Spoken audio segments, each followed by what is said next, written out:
guys, welcome to my channel.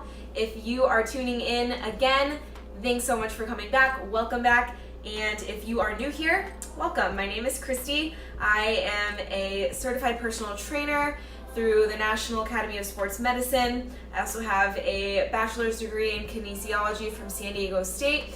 And I have about 8 years now experience as a personal trainer in many different gyms and all over San Diego. I've also competed in a couple figure competitions, so have some experience there, as well as trained athletes. I'm an athlete myself, and so you could just say that I really love the world of fitness. So whether you are stumbling across this video today or you are a regular subscriber, thank you guys for being here today. Today we are discussing the things I wish I knew when I was first starting my fitness journey. So I am 27 years old now. The first time I ever stepped foot in a gym to work out, I think I was 13 or 14. My dad took me with him to a 24-hour fitness.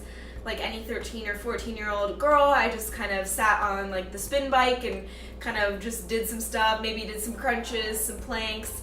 And that was enough for me at 13 or 14. I was playing soccer, I was doing competitive cheerleading, so I was in athletics still, so the gym was kind of just an extra thing at that point. But then fast forward a couple years, when I was 16 and I was a little bit more well equipped to take on like weightlifting, I started going to the gym more frequently.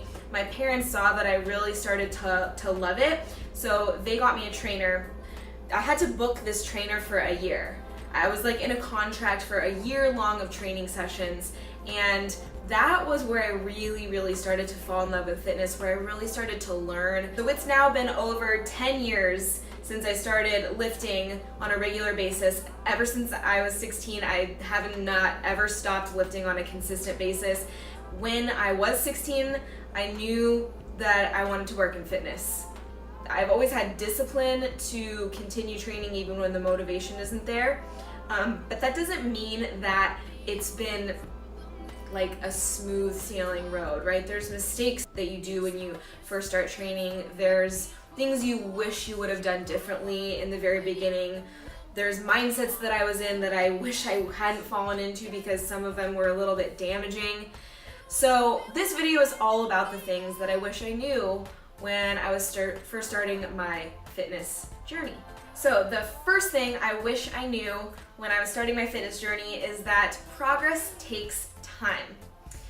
Progress takes a lot of time, takes a lot of repetitions, takes a lot of years under your belt to see the results that you want to see. And this goes for not only fitness and sculpting your body and getting stronger. This really applies to like life in general. Know that you're going to be in this thing for the long haul.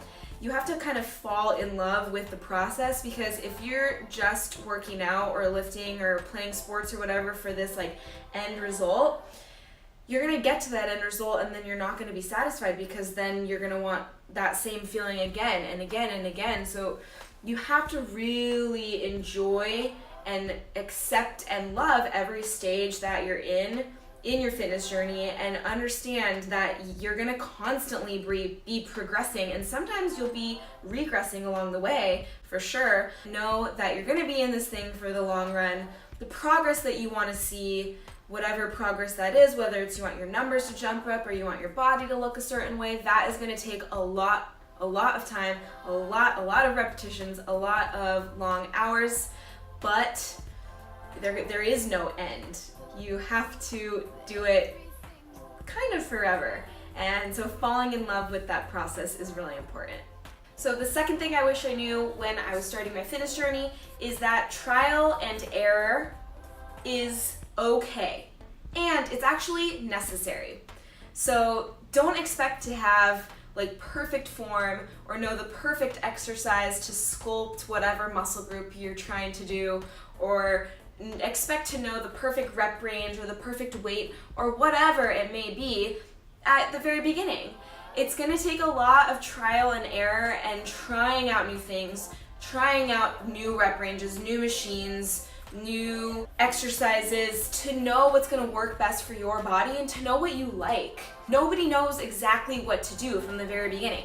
Arnold Schwarzenegger didn't know the best way to build his shoulders from the very first day that he stepped foot in the gym. It takes a lot of trial and error, and a lot of trying new things to know what's gonna work best for you, and that can change over time. But if you want to keep progressing and you want to stay falling in love with this process, it's going to take a lot of trying new things, a lot of maybe researching this different idea and then ditching that and then researching another idea. Also taking the word from other people and trying and putting that into your own training routine to see if it works for you. Don't just like take what somebody else says to be the truth. You need to try things out for yourself to see if it works best for you. Somebody might love this machine for squats, but you might love barbell squats. How are you gonna know that you love barbell squats if you don't try them? Or how are you gonna know that you dislike this type of squat if you don't try it? So it's gonna take a lot of practice, a lot of trial and error to figure out what is best for you. Okay, so number 3 kind of goes along with number 2, but number 3 is don't follow what everybody else is doing just because everybody else is doing it. What I used to do as my 16-year-old self is I would look over at the other personal trainers. This is before I had my own trainer, but I would look at what the trainers were doing with their clients, and I would try and replicate exactly what they were doing with their clients because they were trainers, they knew what they were doing, and so it must work, right? But honestly, guys, you see people doing some dumb stuff, like really dumb. Like you don't probably need to be doing a single leg squat on a Bosu ball.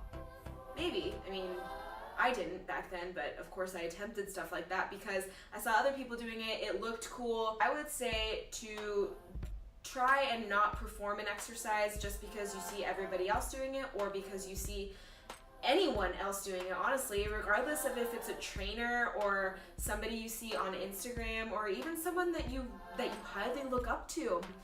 I mean, I would have saved my 16-year-old self a lot of time and a lot of probably even pain. Some of that shit was like painful, you know what I mean? If I had just stuck to like exercises that I really knew worked for myself and like methodical programming back then. The 4th thing I wish I knew when I was first starting my fitness journey is that supplements are not necessary. Supplements are not necessary ever, you guys, but the supplement industry is really good at making us think that we need their supplements. The only supplement that I really ever recommend to people is a protein powder, just because it's a really easy way to get protein in and it's easy for people to take. But I remember, I think I was probably 18 or 19 at this point, and I had never taken, again, anything other than a protein shake at this point, but I got a fat burner from someone.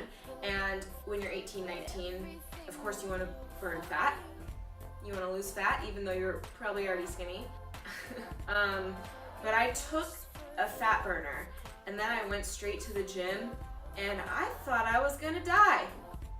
Like for real, thought I was gonna die. I did like 1 or 2 sets and I left because you guys know if you've ever taken a fat burner for the first time and you were not prepared for that, your heart is beating out of your chest, you are uncontrollably sweating, you are shaking, you're like, am I having a heart attack?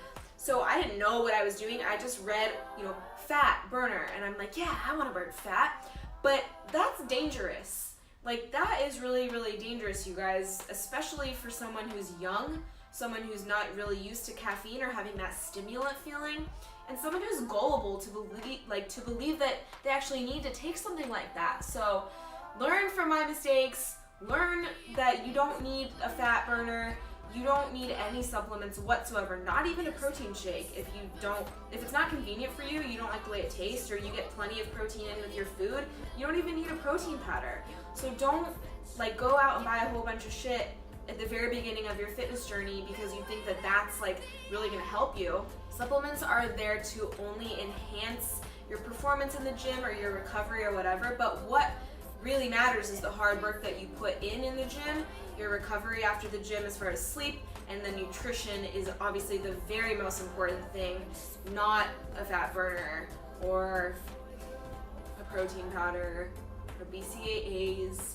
None of that really matters. You don't need it. Don't fall into the trap. If you want to buy it, sure, go for it. But I bought a lot of shit when I was younger that I really didn't need, and that didn't really help me in the long run. Okay. How do I say this? So number 5, guys, and this is half serious, half joking, but mostly serious. Don't date everyone in the gym. Just don't. Okay, I've dated a lot of people in the gym, from the gym. Co-workers that I worked with in the gym. Members of the gym that I worked at. Members of the gym that I was a member at. And sometimes it can get awkward. I would not recommend dating a coworker ever. I would also not recommend dating a member or a client of the place that you work at. Because once that thing doesn't work out anymore, it's gonna get real awkward. Because you're gonna feel not at home in your own workplace or your own like sanctuary that the gym is for you. You're gonna feel awkward. You're not gonna feel at home in that place anymore. So I'm not saying don't ever date anybody from the gym. The gym's a good place to meet people, but don't like date around everybody in one place.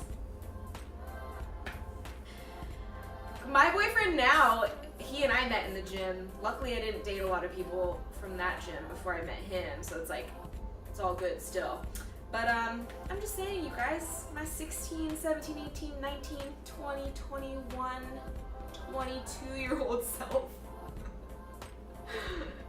would have caused a lot less awkwardness in my life if I hadn't dated a lot of people in the gym. So, you know, you do you. You're a big adult, but that's just my personal opinion. Okay, so lastly, on a more serious note, number 6. I know you guys probably hear this all the time and it sounds a little cliche, but it's so true and it's so important. Do not compare your progress to anyone else's progress in the gym.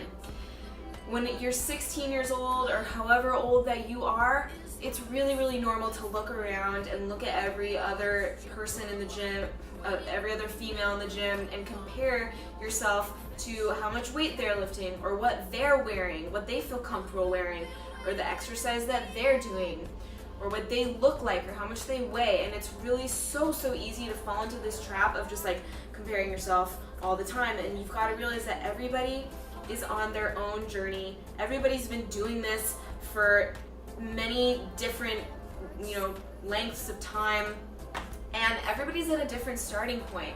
So you cannot compare where you're starting at. You can't compare it to anybody else's because it's yours and it's unique to you and it's special to you, and you've got to treat it as such.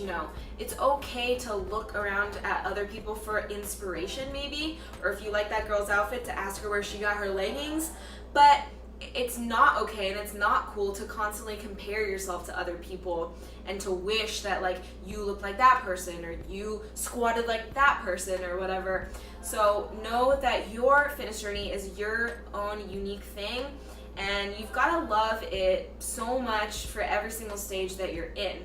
Your progress in 1 year is going to look totally different than somebody else's progress in 1 year. And if you're so busy comparing yourself to that girl over there, you don't even probably realize that that girl over there is comparing herself to you. So you've got to just be grateful for where you're at and stay in your own lane.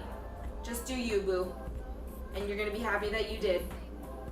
Put those goggles on and focus on yourself. For real. Alright, you guys, thank you so much for tuning in to today's video. If you loved this video, don't forget to give it a like, a comment, and share it with someone if you feel so inclined to do so. I'm really happy to be able to share kind of my tips and tricks for what I wish I knew when I was first starting my fitness journey, in hopes that you can learn from the mistakes I made and kind of implement some of this stuff into your own life, or share it with somebody who is starting their fitness journey, give them a little bit of encouragement and lead them on a good path in the gym. And if you are not already subscribed to my channel, don't forget to subscribe and never miss out on another video from me ever again.